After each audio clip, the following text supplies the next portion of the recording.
Vivre mieux au quotidien, petit pas par petit pas, tester, faire autrement. Conscience et joie avec Stéphanie, thérapeute.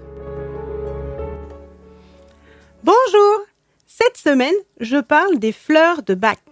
Les fleurs de Bach et la démarche qui les entoure ont été mis au point par le médecin britannique du même nom.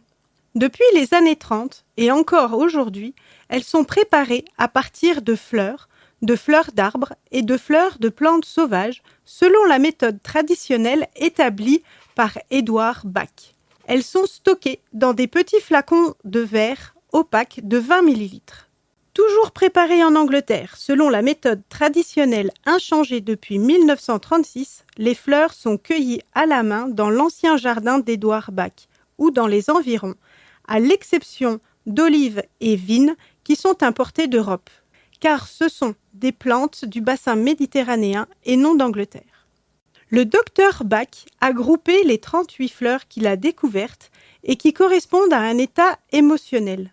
Des émotions passagères ou régulières de l'individu, ces élixirs participent à l'harmonie émotionnelle au quotidien. Les conseils d'utilisation. Prendre 2 gouttes dans un verre d'eau ou directement dans la bouche. À prendre 4 fois par jour. Il est possible de mélanger jusqu'à 7 fleurs. Pour les émotions les plus persistantes, il est conseillé de prendre des fleurs pendant 3 semaines. Pour les émotions les plus ponctuelles, c'est à chacun de juger son équilibre émotionnel. Comment choisir vos fleurs de Bach ? En faisant un bilan émotionnel. Une émotion égale une fleur. Les fleurs sont classées en 7 catégories ou 7 familles d'émotions. Vous pouvez sélectionner jusqu'à 7 fleurs au maximum.